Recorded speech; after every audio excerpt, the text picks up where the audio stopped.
Ladies and gentlemen, welcome back to Gotham Chess Recaps, and welcome back to top-level classical events. It is the Superbet Chess Classic, the first tournament in the Grand Chess Tour 2022 season. I don't know if it extends into 2023. I don't believe it does. They've made a lot of changes to the Grand Chess Tour. Like, I believe in the next one, the winner of it actually makes it to the candidates. It's crazy. I'll fill you in on that later. Don't really worry about it. Really what this tournament is, also say hi to the dog, who is now big enough to be visible on camera because he's so large. Anyway. Benji's chewing a slipper. My hair's also a little bit wet. Just came back from the gym, took a shower. Yes, I do go to the gym, although it's only my second day back after 7 months away.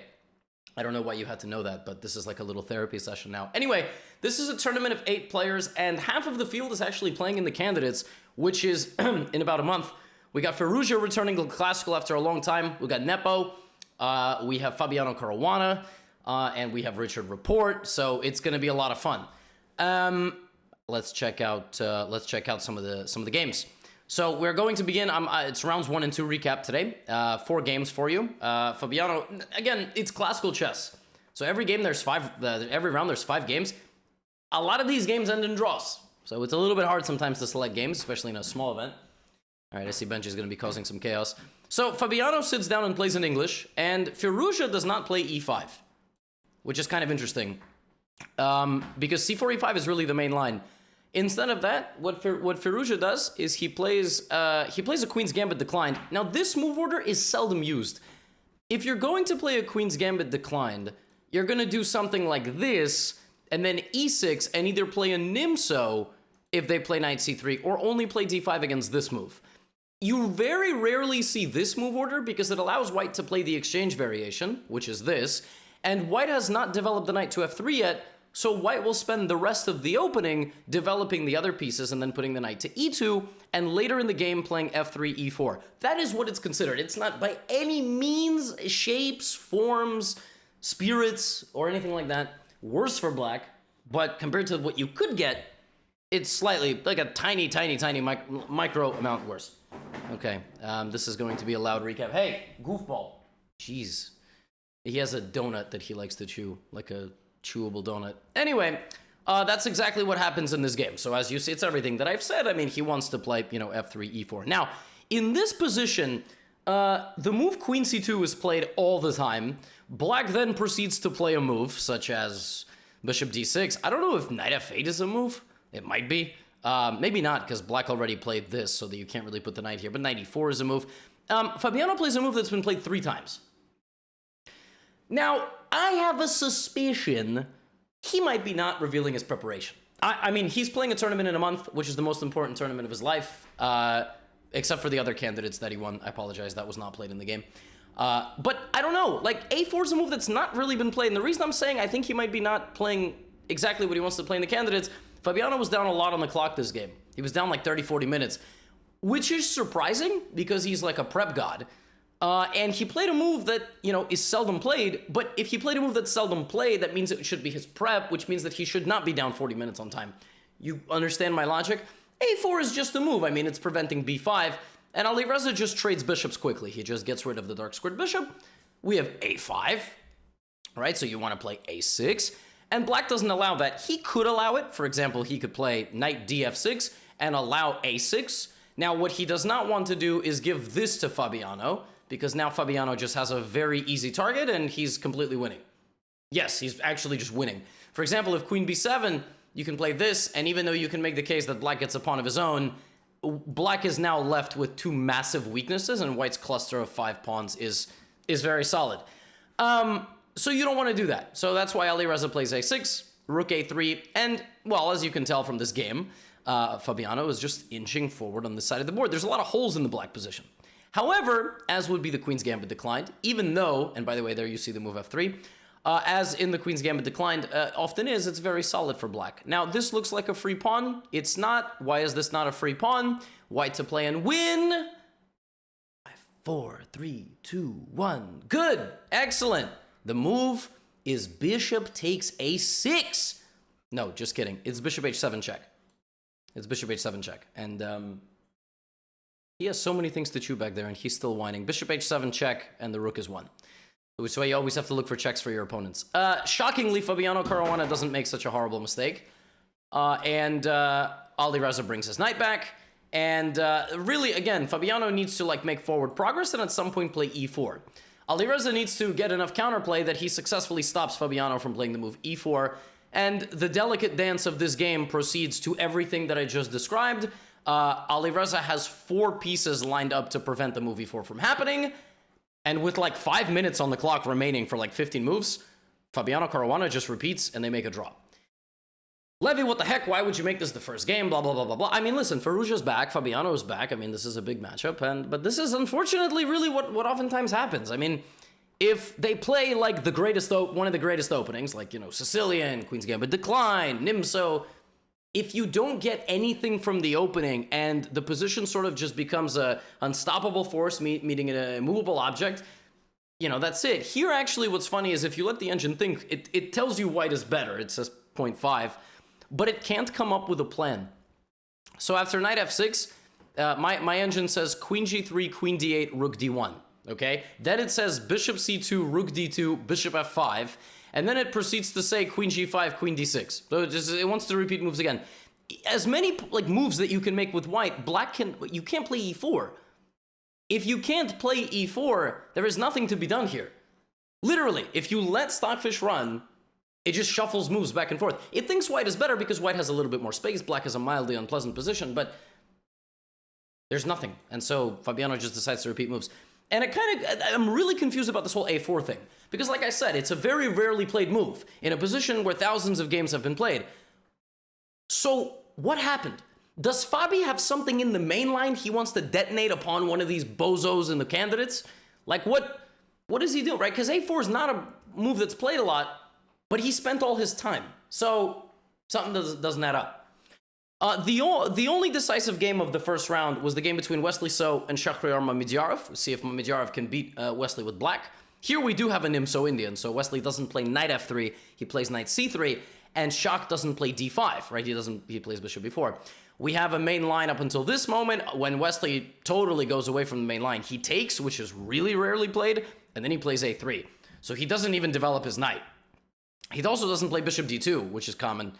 Shah is like, well, my bishop served the purpose of damaging your pawn structure.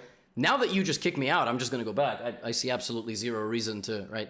And then you'll notice that he's developing his pieces, Wesley, the same way as Fabiano.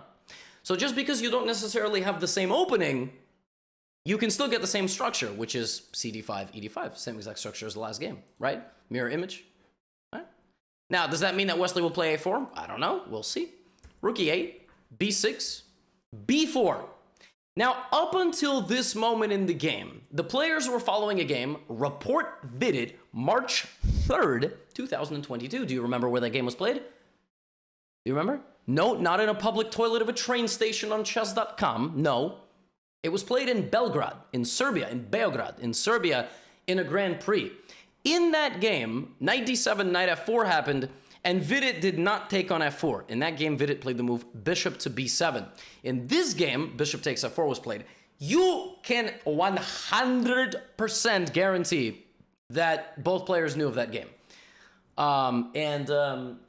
All right, Benji is chewing yet another thing. I mean, I wish I had this attention span. I do have this attention span. What am I talking about? I just don't chew on things relentlessly. Bishop b7 is the best move. So it's actually interesting. Mamedyarov plays bishop takes f4, which maybe means Wesley knew more than Mamedyarov. Like, maybe Mamedyarov did not exactly remember what was the case of bishop b7. He decided to take and play the move c5. We have dc5, bc5, and here Wesley plays the only move for the advantage. The only move, which is rook d1, which means Wesley prepped. He prepared based on that game. He knows this idea. Shah plays bishop b7. Why is white better? White is better because at the end of the day, what's going to happen is these pawns will get traded, and white will target an isolated pawn. White also has the two bishops. The whole board is opening, which means that the pieces that can stand on one corner and see the other corner of the board are going to be the more powerful ones, right? So let's see how Wesley can put that all together. Knight a4, and he induces a move from Mamedyarov. He makes Mamedyarov play c4, a5. So Mamedyarov's trying to get rid of his a-pawn to trade it, and here apparently the best move is b5, but Wesley decides to just develop his bishop, and now Wesley has a passer. That's just a passed pawn. We'll see if that pawn actually does anything later in the game. Maybe not. Queen e7, rook b1, he defends it. Mamedyarov kicks out Wesley's bishop with a move g6. Now, believe it or not, preserving the bishop pair is bad. If you preserve the bishop pair, black suddenly activates turbo mode, or as the kids say, goblin mode, and plays d4, and you never want to go full goblin mode, because after bishop d4, bishop e4, it's just bad news. It's just bad news. The move d4 is called a clearance sacrifice. It's when your dog marches around your office and chews absolutely everything and makes a ton of noise. Actually, the move d4 is... hi, baby. The move d4 is a move that clears the opportunity for another piece to go attack. Oftentimes, a clearance sacrifices a pawn, and that way you create yourself tactics. However, he has no idea I'm recording a video for YouTube. Bishop takes d7, in this case, is better because queen d7, there's knight b6, which means knight d7 is forced. And if knight d7 is forced, that means that after knight c3, this bishop is absolute garbage because d4 no longer works, right? So this bishop is stuck defending, this pawn is going to be advancing, and in the case of opposite colored bishops, the attacking side is for preference. I think that's pretty self-explanatory. Benjamin is now under the table, and his face is buried where it should not be. Knight to f6. Having a puppy is such a fascinating experience. But I rant about that a lot on Twitch. I'm not going to rant about that a lot here. I'm sorry if I'm, going away from the game. Maybe these little interjections help you kind of stay focused because they're funny. I don't know. He's very adorable, though. I post a lot of photos of him on my socials. Knight h5, and as I've said, Wesley is just slowly building up his position. However, at some point, Wesley's going to have to go from a pleasant position to a winning one, and here come his pieces. Now, he blockades here. Why does he blockade? Well, again, if you make the trade of knights, what's going to happen is in the long run, this pawn will go. And white also has attacking possibilities like here, h4, h5, right, f5, queen h6. The opposite colored bishops favor the attacking player. I mean, Mamedyarov has a beautiful bishop. I mean, that's what it tells itself every day, but it also has to understand that it has to come to terms with reality. It's kind of useless. This bishop is beautiful and useful. All right, so queen d7. Rook e1, we have a trade of rooks. Now, if you want to win an endgame, you have to be careful how many pieces you trade. For example, if you play rook e1, take, take, take, take. Like, at some point, it's too much. Queen and bishop, probably a draw. Opposite colored bishops, even black might play for a win here. So, Wesley decides that he would like to trade 2 pairs of rooks and the knights. But the way he does this is that now Mamedyarov has a kind of an unpleasant structure. Like what I had just described to you over here. Look at the pawns, right? The pawns are more together. But in the game, this is bad. If the white queen gets over here and starts menacing, oops, that was a horrible arrow drawing, then this is going to be really unpleasant for Mamedyarov. Folks, I think you know where this is going. Wesley So is going to try to torture Mamedyarov for the remainder of this game, right? All right? And he tries to do that very, very much. Here comes the queen to b2, and the problem is black is stretched thin. He's got a lot of problems, and this b-pawn, right? And this b-pawn, and Wesley is on the verge of going goblin mode. All right, king h2, king g3. Look at him walking the king. Oh, my God. Swag walking. However, it's still a draw. It is still a draw according to Stockfish. But Stockfish is not named Mamedyarov. Stockfish is named Stockfish. And Wesley is still poking and prodding and poking and prodding. And I think the move queen c6 was bad because it somehow, like, black could not absent-mindedly shuffle back and forth anymore. He tried to trade the queen, but now I'm zigging and I'm zagging and I'm getting in. And queen d7. And even though you can stop me, who did I say a long time ago? Do you remember? Were you paying attention? What did I say a long time ago? This b-pawn? Yeah, in the words of Adam Nemtsovich, very, very strong player of the 20th century, the threat is more valuable than the execution.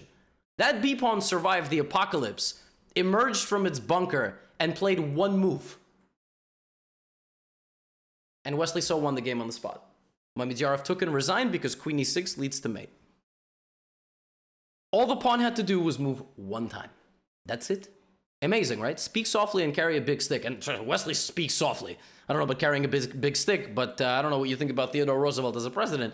I'm sure he didn't do some great things, but, he did some good things for national parks, though, if I remember correctly. Anyway, it's been a while since U.S. history. Got a 5 on the AP exam, though. Kids, stay in school.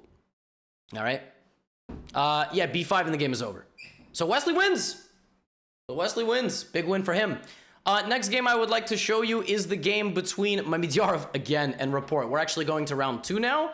The best game of this recap is yet to come. This was a wild game because it started as a classical French defense. In this position, there are 3 moves. Knight f6 leading to main line, bishop b4 leading to Winawer, and de leading to various de positions. Knight c6 is so dumb, it doesn't even have a name. Knight c3, knight c6 has been played. I've even played this in Blitz.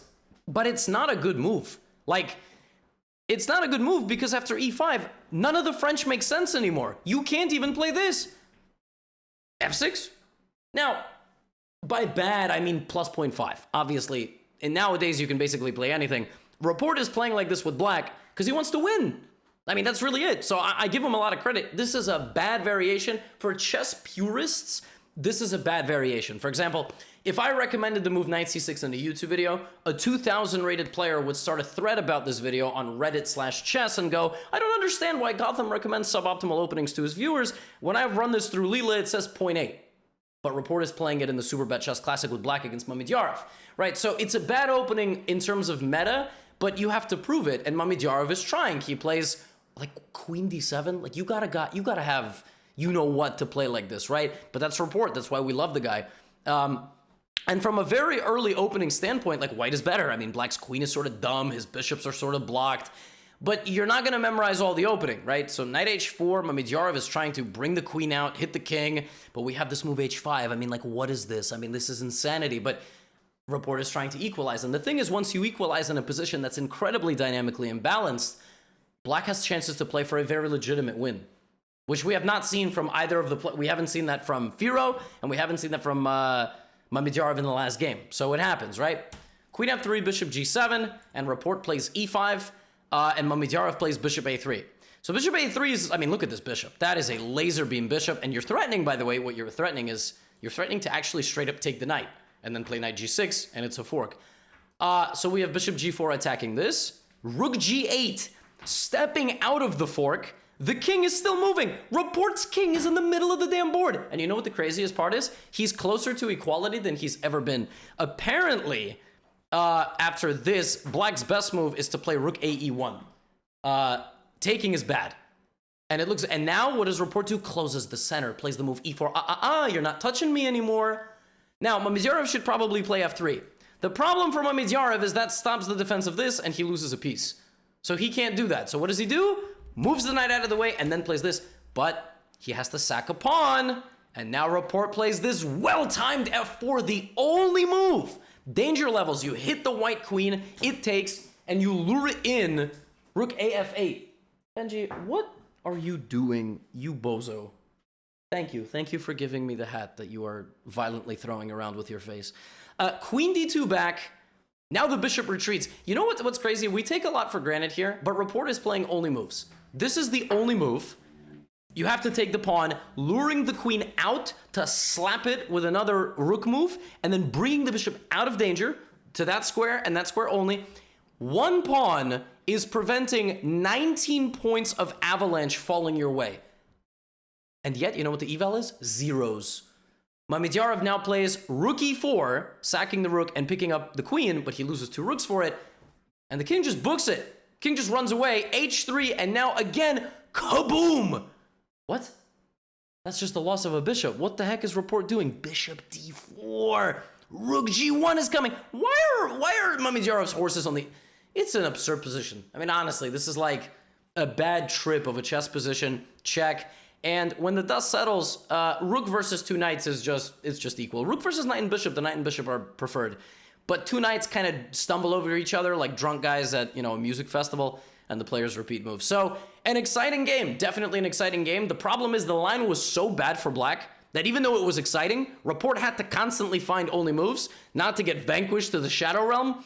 And it was an interesting game, but, the problem at this level is you will be suffering for 3 hours if you play knight c6. But it was interesting. At least it wasn't a Queen's Gambit declined. And speaking of interesting, this brings me to the last game of the day. Firouzja versus Yan Nepomniachtchi. This is a huge game. Firouzja plays the bishop's opening, and this can, of course, become a bunch of other main lines if black plays knight c6 or bishop c5. But he plays c6 with the intention of playing d5, which means that Firouzja offers the bishop's opening to his opponent, and Nepo's like, yeah, oh yeah, let's have some fun. So knight f3, d5.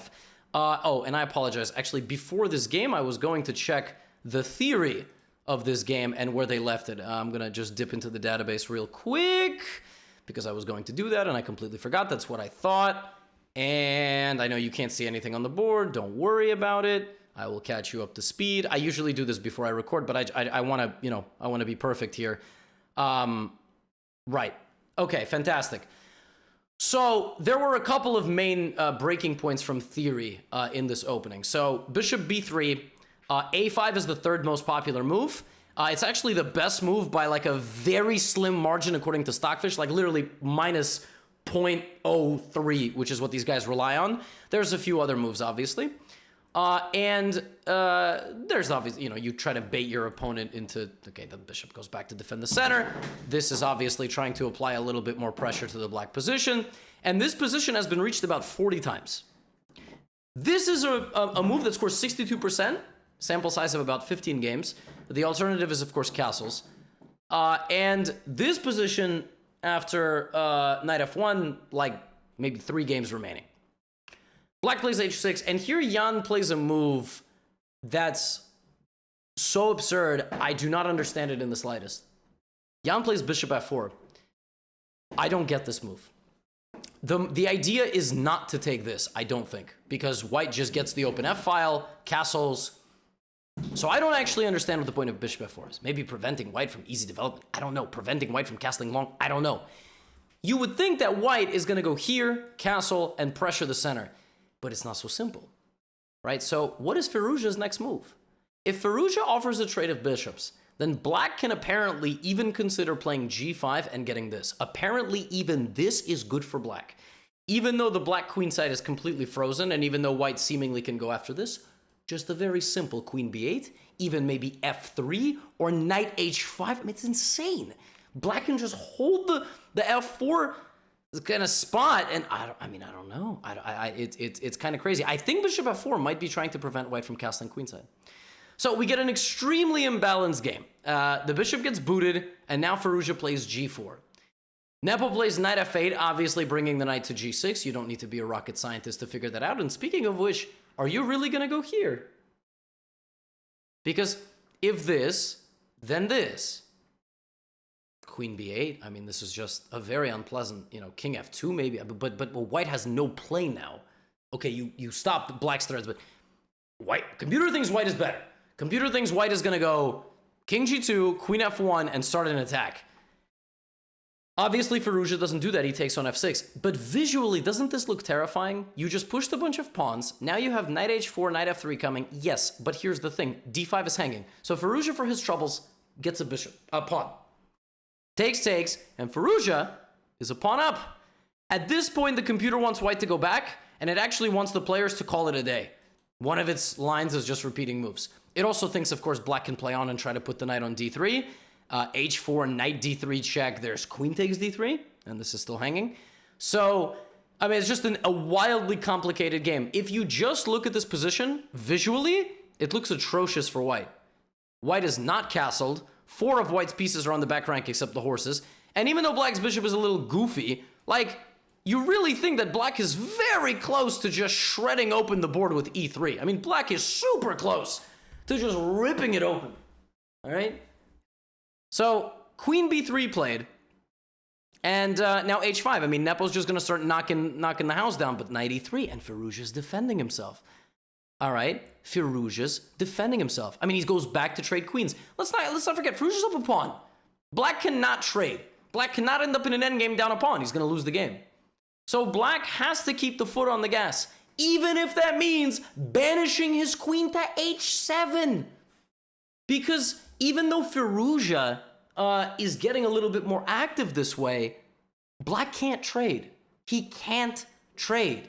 But also, white can't castle. Like, you get nowhere to go. I mean, like, let's say rook a6 is what was played in this game. You can't castle. Are you insane? I'm going to bring both my rooks. It's going to be very bad news for you. So Firouzja can't castle. So what does a guy do when he can't castle? Well, he can play h4, h5. He can also play rook g1. Firouzja here plays a move that looks like a mouse slip. He plays king d1. That looks like an online mouse slip. Like it looks like you just, I don't know, you were clicking around. In the middle of this game, you're telling me a guy cold-blooded just moves his king over his square, presses the clock? That is lunacy. That is lunacy. But e3 is coming. Rook f6 is coming. Like, you have to do something. So he plays king d1. The idea of king d1 is obviously maybe to bring a rook, but also the king might be safe on the queen side in the long run. So rook f6, here comes rook e1, but now the knight jumps back to f8. And even though both sides retreat, look, you know what the best move is here for Jan? You're gonna laugh. Bishop all the way back to b8. The problem with the bishop on b8 way back here was that this rook was never gonna get into the game. The difference of retreating the bishop to b8 on move 32, 33, is this. And this. And there's no more rook. This bishop is a killer. This is an example of why bishops are better than knights, right, Benji? Yes, good boy. Anyway, queen e2, queen h4. And even though the king gets out, Nepo's coming. He's going at full speed. Knight taking here, right? Once we get rid of this, knight coming to f4, knight d5. The knight's going that way as well. All right. Rook e6, knight back to c3, rook f6. The pressure on the f2 pawn. Look at this. Then the white knight has to run back to d1 to defend f2. Rook f4. The knight has now made it all the way into the white position. And Firouzja says, I'm no longer going to defend my position. I'm going to counterattack. Jan, I'm not afraid of you. This pawn is a beast. Go ahead and take my rook. Get this. I'm going to just go full force. Nepo's like, maybe I'll take your rook in a moment, but let me activate my bishop first. And let's just take a very deep breath here. White obviously has very powerful pawns, but black has a massive infiltration brewing on the king side. So what is black going to do? Take. It doesn't matter that that square is protected by a knight, because after takes, I throw in rook f3. Knight e4, Firouzja parts ways with his queen, and he has a lot of pawns. He has a rook, a pawn, and a knight for a queen. But the problem is, 1 plus 3 plus 5 is not equal to 9. 9 is 9. It is one piece, powerful enough to go any direction that it wants, unless it tries to move like a knight. That's only when it takes acid. But the queen is extremely powerful, and the pawn, rook, and knight are three scattered entities that you try to fuse together. It doesn't quite work like that. As we said, the knights together are kind of like drunken, dudes at a bar. You got to coordinate them really well, and the problem is the queen can just pick off all the weaknesses slowly but surely. Now, it's important for Nepo to also understand trading this bishop is good at some moment, but not at all moments. So we have knight c3. Right now, he decides to take. Why? White is forced to play this move. If white takes with pawn or anything else, there's this. So you retreat. Now here comes the queen, and there's a problem. If you block, I take. If you go king d3, which is what Firouzja does, f4. All the queen needs is one thing. It's like how Luka Doncic just needs one teammate to not be a traffic cone. It's like how the queen, all right, needs just one teammate. Without that pawn, you won't dislodge this rook. So that pawn is moving forward. And here the commentators hypothesized that Ali Reza missed the variation that could have happened. King e3, f2, d7, and black does not make a queen. If black makes a queen, black loses the game. d8 queen, king h7, rook h4, king g6, and check. Here, I think there's just a winning sequence of moves here somehow. Queen d7, queen d7. If king f6, you play knight d5, and the king goes to the g file, and then rook g4. So you win the queen. And now white is winning. But he has to play knight e2 because, check this out. I don't make a queen. I hit the alt key IRL and I make a knight. Isn't that insane? And this is winning. There's mates all over the board, and not to mention, even if I don't find mate, I'll just win your pawn, and I just have a knight now. So the commentators were saying they thought maybe Ali Reza had missed that, but it doesn't matter. Nepo just gets his f-pawn all the way down the board, and Ali Reza resigns. And Nepo's in the lead, as well as Wesley So after the first two rounds of the Superbet Chess Classic. Firouzja falls under 2,800, which is kind of wild considering he was 2,804, so Yeah, more exciting chess to come. Little candidates preview. Hope you enjoyed the recap and my little interjections with my absolute goofball here. And I will see you tomorrow for the next recap. Get out of here.